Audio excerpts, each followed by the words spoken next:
Welcome to the Gyan Academy dear aspirants. I hope कि आप लोग बेहतर होंगे। पिछले वीडियो में हमने क्रिटिकल पेडागोजी का चर्चा किया था। आज की इस वीडियो में हम प्रिंसिपल ऑफ क्रिटिकल पेडागोजी का चर्चा करेंगे। जैसा कि हमने पिछली वीडियो में आपसे बात की थी कि बेसिकली क्रिटिकल पेडागोजी एक फिलॉसफी है, एक एजुकेशन अप्रोच है, एक पढ़ाने का तरीका है, एक टीचिंग अप्रोच है जिसके जरिए से हम लर्नर्स में क्रिटिकल थिंकिंग को इनकरेज करना चाहते हैं, क्रिटिकल थिंकिंग को बढ़ाना चाहते हैं, क्रिटिकल कॉन्शियसनेस उसके अंदर डेवलप करना चाहते हैं, बेसिकली उसके अंदर सोशल अवेयरनेस हम डेवलप करना चाहते हैं। इसीलिए हम उसको अगर करना चाहते हैं तो इसके लिए हमारे पास जो टेक्निक है, हमारे पास जो फिलॉसफी है वो क्रिटिकल पेडागोजी है। तो बेसिकली क्रिटिकल पेडागोजी एक अप्रोच है जो कि ऑपरेशन से लिबरेशन दिलाता है। दैट मीन्स जो ऑपरेस्ड है उसको लिबरेशन दिलाता है, ऑपरेस्ड तबका से जो उसके ऊपर डोमिनेंट है उससे वो उसको लिबरेशन दिलाता है। अब हम बात करते हैं प्रिंसिपल ऑफ क्रिटिकल पेडागोजी की। तो प्रिंसिपल ऑफ क्रिटिकल पेडागोजी के अंदर जो सबसे पहला प्रिंसिपल है वो कल्चरल पॉलिटिक्स है। कल्चरल पॉलिटिक्स बेसिकली क्या होता है कि कल्चरल पॉलिटिक्स ये कहता है कि एक स्कूल को हमेशा ये कोशिश करती रहनी चाहिए कि उसके बच्चे की नीड्स क्या है, बच्चे जिस सोसाइटी से आ रहे हैं उस सोसाइटी की नीड क्या है, बच्चे क्या जानना चाहते हैं, क्या सीखना चाहते हैं, उनको क्या सीखना जरूरी है इस वक्त, है ना। तो एज ए स्कूल हमको क्या करना चाहिए कि इन चीजों को असेस करते रहना चाहिए, इन चीजों को पहचानते रहना चाहिए हमें।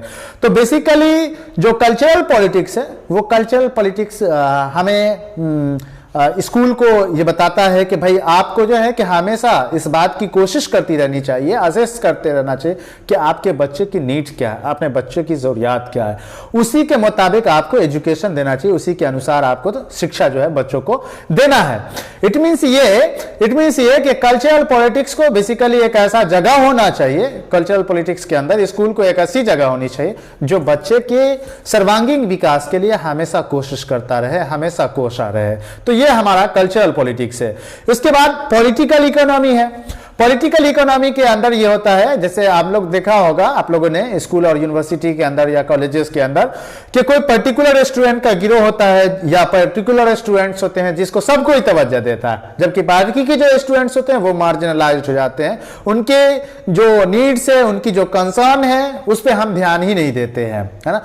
तो कल्चरल पॉलिटिक्स बेसिकली ये बात बताता है हमें कि स्कूल के अंदर हर एक बच्चा हमारे लिए बराबर है, हमें सबके नीड को कंसीडर करना चाहिए, सभी को हमें ध्यान में रखना चाहिए और उसके मुताबिक उसे एजुकेशन देना चाहिए, ना कि किसी पर्टिकुलर जो गिरोह है उसको तवज्जो हमें देनी चाहिए। हर किसी को बराबर में लेकर के चलना चाहिए, बैलेंस वे में हमें लेकर के चलना चाहिए।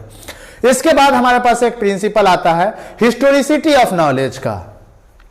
तो हिस्टोरिसिटी ऑफ नॉलेज हमें ये बताती है कि कोई भी बच्चों को हम कोई भी चीज पढ़ाएं तो उसकी हिस्टोरी जरूर बताएं, क्योंकि कोई भी नॉलेज किसी न किसी हिस्टोरिकल कॉन्टेक्स्ट में ही क्रिएट हुआ होगा, किसी न किसी ऐतिहासिक पृष्ठभूमि में ही कोई ना कोई नॉलेज जनरेट हुआ होगा। फॉर एग्जांपल हम लोग अगर बात कर लें, अभी कोरोना का हालात हुआ तो उसमें कोवैक्सीन निकल के आया, कोविशील्ड निकल के आए, कोरोना के आरटीपीसीआर टेस्ट निकल के आए, हालात ऐसे आए तो आया ये सब टेस्ट और ये सब वैक्सीन आए।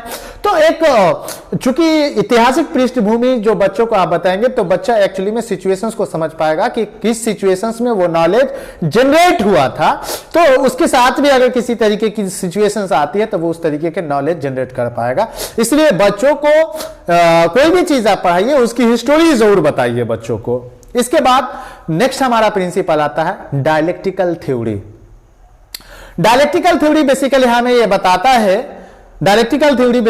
यह बताता है कि जब भी हम कोई चीज पढ़ाएं बच्चों को, जब भी कोई चीज हम बच्चों को पढ़ाएं तो दो अपोजिट पॉइंट ऑफ व्यू हम बच्चों के सामने रखें, यानी कि पॉजिटिव और नेगेटिव एस्पेक्ट, दोनों एस्पेक्ट बच्चों के सामने रखिए। बच्चा खुद ही सिंथेसाइज कर लेगा कि एक्चुअली में क्या सही है और क्या गलत है। आपको बताने की जरूरत नहीं है कि क्या सही है और क्या गलत है, आप सिर्फ दो अपोजिट पॉइंट ऑफ व्यू रख दीजिए, बच्चा खुद ही डिसाइड कर लेगा कि क्या सही है और क्या गलत है। इससे बच्चे में एनालिसिस और सिंथेसिस जैसी अपर कॉग्निटिव लेवल की जो स्किल्स है या जो नॉलेज है वो बच्चों के अंदर डेवलप होगी। तो आपको as a teachers you should have to always remember that है ना, रिमेंबर द सेम, है ना, you should have always strive to view the opposite point of view to the students always, basically, है ना, वो पॉजिटिव और negative दोनों aspect रखिए आप बच्चों के सामने, और बच्चे खुद ही उन चीजों को एनालाइज करके सिंथेसाइज कर लेंगे क्या कुछ सही है और क्या कुछ गलत है। उसके बाद एक प्रिंसिपल आती है आइडियोलॉजी एंड क्रिटिक आइडियोलॉजी। देखिए, एक लंबे अरसे से जो आइडियोलॉजी हमारी चली आ रही है, एक दादा परदादा से जो आइडियोलॉजी चली आ रही है, उन चीजों को अगर वो गलत है तो उन चीजों का हमें खंडन करना चाहिए, अगर वो गलत है तो उन चीजों का खंडन करना चाहिए। हमें एज इट इज मिकली नहीं बनना चाहिए कि जो चीजें बाप दादा ने की है वो चीजें हम भी करेंगे और उन चीजों को एज इट इज हमें फॉलो नहीं करना चाहिए।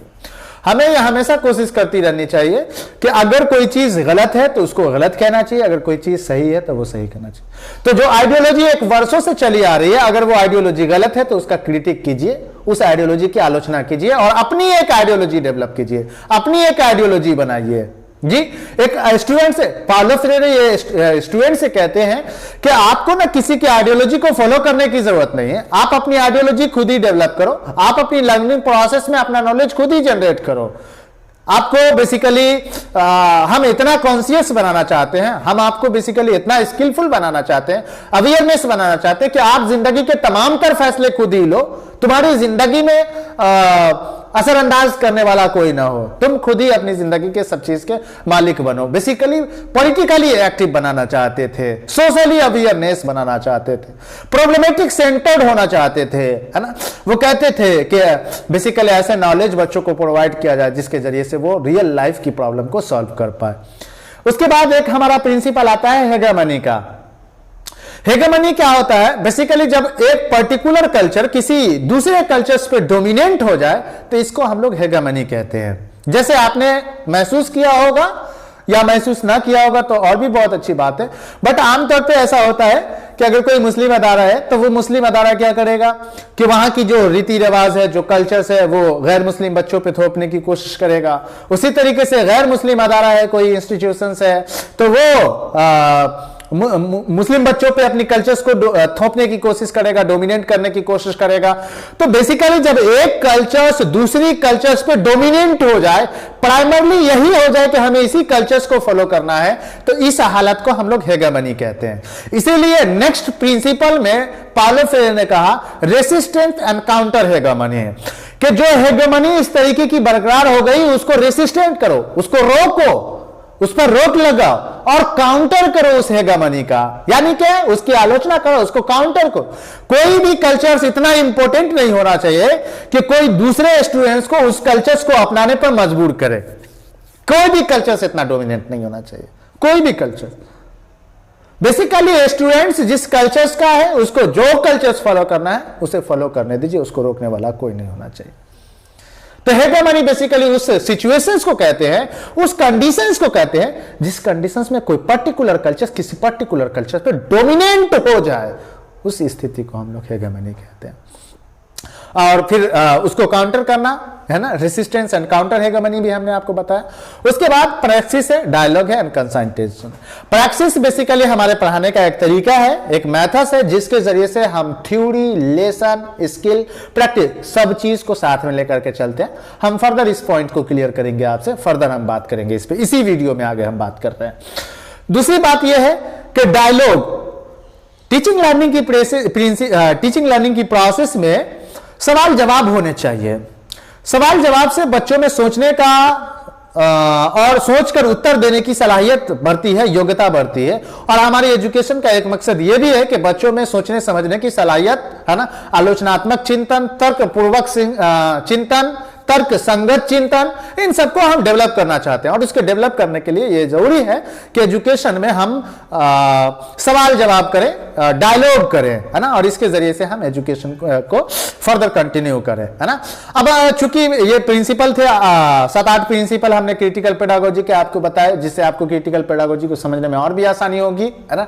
अब हम बात करते हैं, चूंकि हमने आपको बताया था पिछली वीडियो में हमने पाउलो फ्रेरे की कुछ बुक का भी नाम बताया था, और जिस दिन क्रिटिकल पेडागोजी का चर्चा किया था उसमें मैंने आपसे कहा था कि क्रिटिकल पेडागोजी बेसिकली उन्होंने एक किताब लिखी थी, पेडागोजी ऑफ द ऑप्रीस्ड। उस पेडागोजी ऑफ द ऑप्रीस्ड के अंदर उन्होंने क्रिटिकल पेडागोजी, क्या कहते हैं, बैंकिंग कॉन्सेप्ट ऑफ एजुकेशन और प्रॉब्लम पोजिंग एजुकेशन उन्होंने दिया था। तो क्रिटिकल पेडागोजी का तो हमने चर्चा कर दिया। दो छोटी छोटी चीजें हैं जिसको हम इसी वीडियो में कवर कर लेते हैं, क्योंकि क्रिटिकल पेडागोजी के हवाले से ये लास्ट वीडियो है हमारी। तो एक इसमें जो बात आती है वो बैंकिंग कॉन्सेप्ट ऑफ एजुकेशन है और एक प्रॉब्लम पोजिंग अप्रोच है। प्रॉब्लम पोजिंग अप्रोच को हम बाद में पढ़ेंगे, पहले बैंकिंग कॉन्सेप्ट ऑफ एजुकेशन को समझ लीजिए और इसी के अल्टरनेटिव में हमारा प्रॉब्लम पोजिंग अप्रोच हुआ है।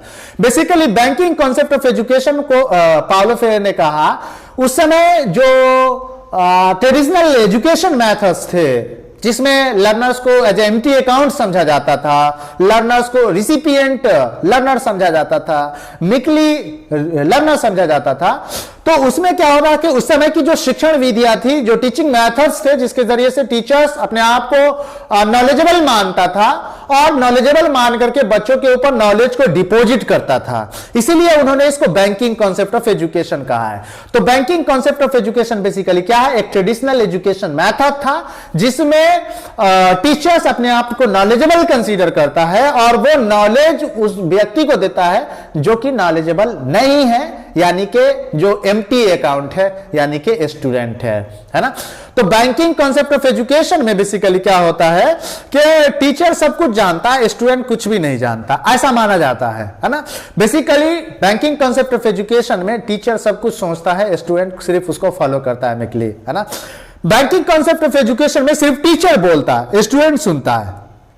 बैंकिंग कॉन्सेप्ट ऑफ एजुकेशन में डिसिप्लिन जबरदस्ती बनाए जाते हैं और टीचर्स स्टूडेंट्स बस उस डिसिप्लिन को फॉलो करता है ना। टीचर्स जो है बैंकिंग कॉन्सेप्ट ऑफ एजुकेशन में तमाम मेथड्स, डिसीजन, तमाम चीजें टीचर्स लेते हैं, स्टूडेंट सिर्फ उसको फॉलो करने वाला होता है ना। तो बेसिकली ये बैंकिंग कॉन्सेप्ट ऑफ एजुकेशन था। इसी बैंकिंग कॉन्सेप्ट ऑफ एजुकेशन का जो अल्टरनेटिव मेथड्स आया उसी को प्रॉब्लम पोजिंग अप्रोच कहा गया। चूंकि बैंकिंग मेथड जब इन्होंने कहा, आलोचना की उस समय के सर्टेन ट्रेडिशनल एजुकेशन मेथड्स का, तो जब किसी की आप आलोचना करेंगे तो आपको तो लोग छोड़ नहीं देगा, है ना, तो कोई कॉन्सेप्ट आपको देना पड़ेगा। तो ऐसी हालत में पाउलो फ्रेयर ने प्रॉब्लम पोजिंग अप्रोच दिया, है ना। प्रॉब्लम पोजिंग अप्रोच के थ्रू पाउलो फ्रेयर कहते हैं कि हम चाहते हैं कि बच्चा प्रॉब्लमेटिक सेंटर बने, हम चाहते हैं कि बच्चा रियल लाइफ की प्रॉब्लम को सॉल्व करने वाला बने, हम चाहते हैं कि बच्चा सोसाइटी की प्रॉब्लम को सॉल्व करने वाला बने। तो हमको प्रॉब्लम पोजिंग अप्रोच अपनाना चाहिए, एक ऐसा अप्रोच अपनाना चाहिए जिसमें बच्चे को सिर्फ फैसिलिटेशन किया जाए और लर्नर्स खुद ही नॉलेज को कंस्ट्रक्ट करे, खुद ही नॉलेज को जनरेट करे, है ना। ये प्रॉब्लम पोजिंग अप्रोच था। उसके बाद एक छोटा सा और टर्म है प्रैक्सिस का। प्रैक्सिस किसको कहते हैं? तो प्रैक्सिस बेसिकली क्या है, एक प्रोसेस है, एक वे है, एक मेथड है, एक टीचिंग अप्रोच है हमारा, एक स्ट्रेटजी है जिसके जरिए से हम थ्योरी और प्रैक्टिस, यानी कि थ्योरी और प्रैक्टिकल दोनों को साथ साथ लेकर के चलते हैं। नॉलेज, स्किल और थ्योरी और प्रैक्टिस सब चीज को साथ में यकजा करके लेकर के चलते हैं, इससे बच्चों में बेहतर समझ हो पाती है। तो इसको प्रैक्टिस कहा गया। तो प्रैक्टिस बेसिकली बच्चों को इंगेज करने का एक तरीका है ना, अप्लाई करने का एक तरीका है, बच्चों को इंस्ट्रक्शन प्रोसेस में इन्वॉल्व करने का एक तरीका है ना, एक इंगेज करने का तरीका, एक इंस्ट्रक्शन मेथड से है हमारा प्रैक्टिस, जिसके थ्रू हम क्या करते हैं कि बच्चों में क्रिटिकल अवेयरनेस, क्रिटिकल थिंकिंग, आलोचनात्मक चिंतन, तर्क संगत चिंतन, social awareness, critical consciousness, politically active, ये तमाम चीज हम बच्चों में डेवलप करना चाहते हैं और इनको डेवलप करने के लिए हमें प्रॉब्लम पोजिंग अप्रोच अपनाना चाहिए और प्रैक्टिस मेथड्स का हमें इस्तेमाल करना चाहिए। तो ये तमाम प्रिंसिपल ऑफ क्रिटिकल पेडागोजी और उसके अंदर हमने banking concept of education, problem posing education, practice, इन तमाम का चर्चा किया। बहुत बहुत धन्यवाद, बहुत बहुत शुक्रिया।